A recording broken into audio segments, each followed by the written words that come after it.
Le VL Summer Tour by Amy. À Gruissant, avec Radio FG.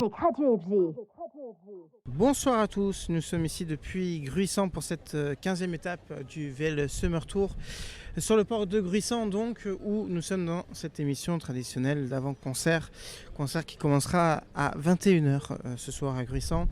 Et pour nous accompagner, pour présenter aussi Gruissant, ses activités, ses animations, nous avons Jean-Claude Méric, bonsoir. Bonsoir. Vous êtes le directeur de l'Office de tourisme ici à Gruissant. Sans plus tarder, est-ce que vous pouvez nous proposer quelques mots sur Gruissant, son histoire, son patrimoine, pour ceux qui ne connaîtraient pas cette station? Tout à fait, donc Gruissant c'est dans le département de l'Aude, c'est une station qui est bimillénaire avec un village médiéval, qui remonte même à l'histoire romaine, à l'époque où Gruissant était l'entrée du port maritime de Narbonne. Donc vous voyez, si on remonte loin, et c'est par là que la vigne a été implantée en France et en Europe, puisque le Narbonnais était le premier vignoble de France. Donc ça c'est pour une partie historique avec un village médiéval en circulade, ce qui est bien pour les visites, vous savez, qui sont autour d'une tour et d'un gros rocher. Et au-delà, dans les années 70, ça a été construit la station touristique, où on est là sur la place des Menhirs, en son cœur, qui est une station moderne créée par la mission Racine, d'aménagement du Languedoc-Roussillon. En fait, c'était des lagunes, des marais, des moustiques. Et aujourd'hui, on a une station touristique de près de 70 000 lits touristiques à côté, qui se love à côté d'un village qui a 5200 habitants. Vous voyez, deux extrêmes d'une vie à l'année de petit village, mais accompagné par une dynamique touristique très importante. Alors justement, pour alimenter cette dynamique, je suppose un programme estival assez dense Oui, notre stratégie, c'est d'essayer d'animer tous les jours de la saison, et aussi tout au long de l'année, parce qu'une saison touristique, ce n'est pas que 2 mois. Notre objectif, c'est de l'élargir au maximum. On va dire de Pâques à Toussaint, et même on commence un peu sur la période hivernale. Bon, bien sûr, avec des bémols, un peu plus d'espace dans les animations, mais je crois qu'il est important de donner vie à une commune qui est équipée pour 100 000 personnes, même si elle vit qu'avec 5 000, et il faut donner de la dynamique parce qu'il y a beaucoup de commerces, on le voit tout autour, et il faut apporter.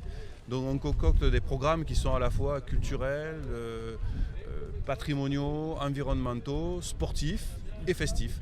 Voilà. En fait, on en a pour tous les âges, même si notre clientèle est souvent une clientèle familiale, d'ados jusqu'à 45 ans, et après on a un saut à des populations un peu plus âgées. Alors quels sont les temps forts de ce programme? Si vous voulez, dans les temps forts, on commence toujours, nous, là, c'est l'année avec un superbe trail. Course à pied, pourquoi? Pour mettre en valeur en fait le massif de la Clappe qui est derrière nous, qui est un endroit fabuleux, préservé, Natura 2000, Conservatoire du Littoral, dans lequel on fait un des plus grands rassemblements de trail de France avec 2500 participants. Et généralement on ouvre le championnat de France de trail national. Et ça permet de faire découvrir notre nature vive, et aussi à travers l'effort, pour avoir des compétitions importantes. Après, on enchaîne un peu dans le côté un peu plus culturel avec de la bande dessinée. Parce que là aussi on est férus avec nos histoires, on a fait des personnages, et puis on a un festival de bande dessinée pendant les vacances de Pâques, très recherché pour les jeunes et les moins jeunes. On dit toujours c'est comme Tintin, de 7 à 77 ans, donc c'est les populations que l'on cible. Après, nous, on est sur un littoral, la mer Méditerranée, on a plus de 10 km de plage, dont une plage sauvage, la Vieille Nouvelle, qui est extraordinaire. Et ici, on le voit ce soir, il y a du vent, la tramontane. Alors on a concocté il y a 20 ans, parce que l'an prochain, ça fera 20 ans qu'un défi de sport nautique avec le défi wind et le défi kite, en planche à voile et en kitesurf, où on a le record mondial de participation, avec des gens qui sont de niveau moyen, qui côtoient des champions du monde régulièrement. Plus de 1500 compétiteurs sur l'eau pendant 10 jours, donc c'est énorme. Et on a cette dynamique de spots de glisse que l'on essaie de développer là sur Gruissant. Après, nous partons sur plutôt des fêtes de village, d'animation. Alors là, à la fois pour la population, mais aussi les touristes locaux. On est à 1h15 de Toulouse, on n'est pas très loin, donc c'est notre clientèle essentielle. C'est la fête des villages que l'on trouve partout, les fêtes de village, mais nous très typée Occitanie, avec des bodegas, avec tous les commerçants, les associations, pour 3 jours de fête. Mais vraiment, ce qu'on aime faire la fête ici. Et là, tout le monde peut participer. Et aussi un week-end de début de saison, où on a depuis 2 ans, parce qu'on s'aperçoit que finalement, le mois de juillet, en termes touristiques, c'est un mois qui est dur à démarrer.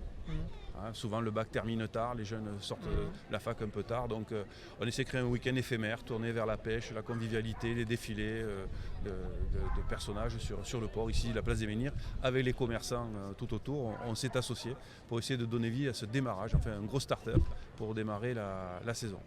Voilà, ça c'est un peu l'ADN de Gruissant. Mais son autre ADN dans l'été aussi, c'est toujours le sport, avec le beach volley. Parce qu'on adore faire développer la plage. Et en ce moment, il y a le Challenge Pépi qui s'organise. Il y a 300 équipes de volleyball qui sont là présentes. À 3, on joue. Et l'autre ADN, qui est un peu à l'image du maire de Gruissant, de Didier Codorniou, qui est un ancien international de rugby. Alors les jeunes de votre audience, vous ne le connaissez peut-être pas. Mais c'était le petit prince, c'était, j'allais dire, si je le caractérise, le Platini du football, mais en rugby. Première fois qu'on va battre la Nouvelle-Zélande chez eux, donc c'est quand même quelque chose. Et donc on a le grand tournoi de beach rugby à Gruissant qui s'est fait dérouler la semaine dernière avec 100 équipes, quasiment à parité avec les équipes de garçons et filles. Et la Fédération française de rugby nous a aussi octroyé les finales des coups du championnat de France de rugby pendant 3 ans. Et l'an prochain, on va enchaîner 3 semaines de beach rugby sur la plage, du rugby au toucher. On ne se plaque pas, donc ouvert à tout le monde. Voilà un peu ce qui fait notre force. Alors, bien sûr que le festif, ce que vous faites avec le Summer Tour, ce sont des temps forts aussi sur la station parce que ça draine les jeunes mais aussi les familles. Je crois que c'est important. On avait commencé aussi avec les années 80 avec une venue exceptionnelle de Earth, Wind and Fire.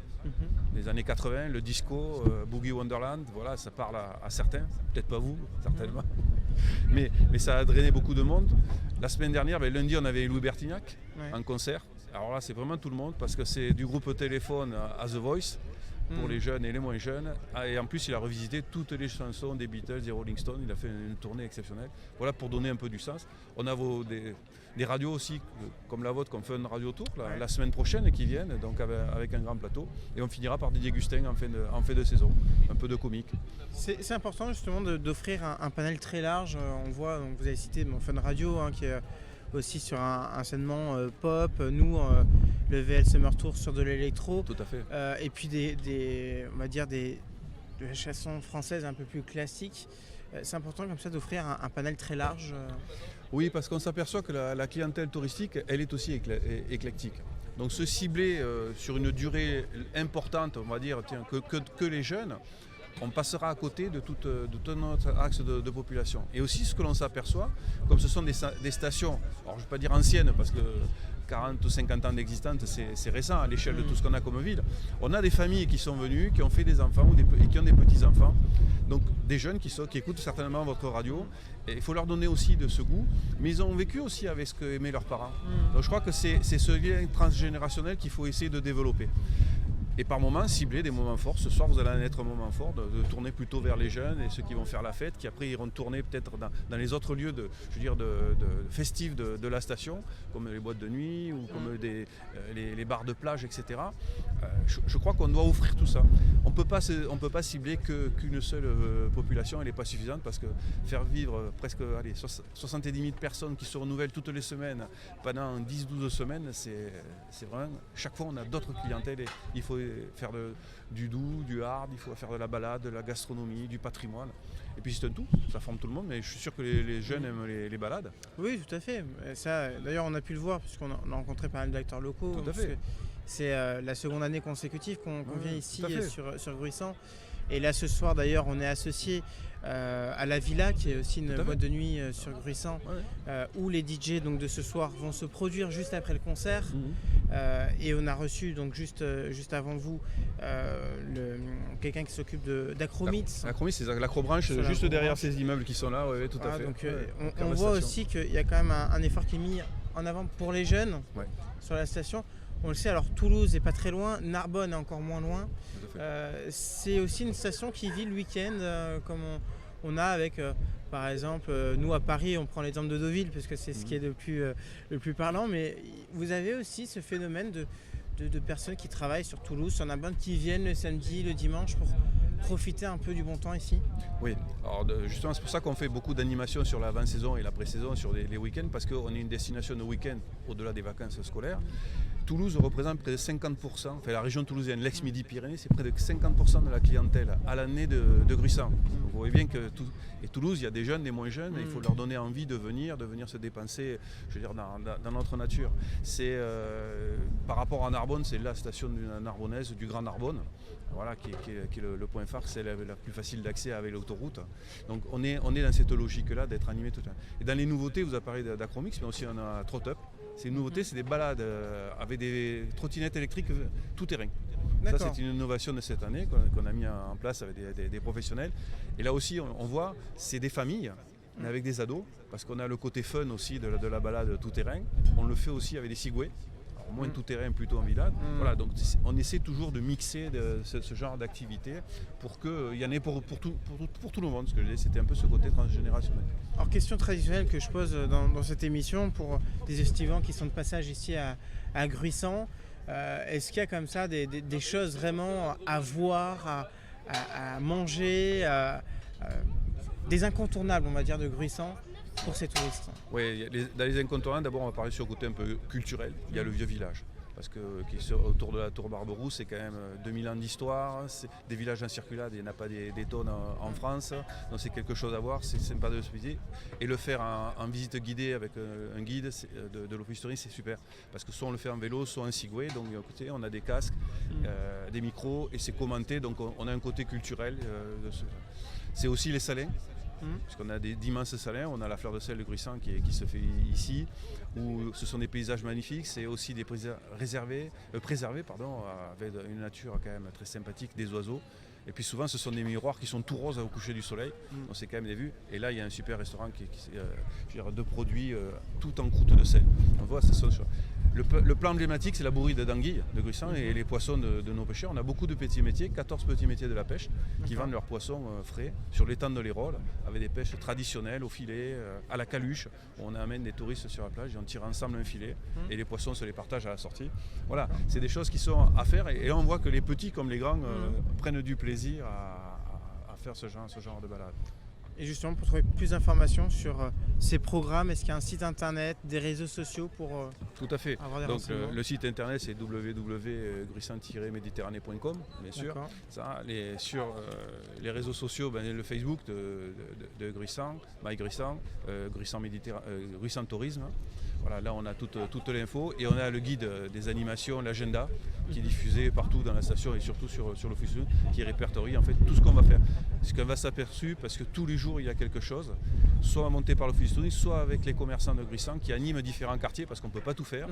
Nous on essaie de faire les gros spots, ce qui est la grosse animation, les moments événementiels comme on appelle, et après au quotidien chacun y met du sien pour donner vie à cette station.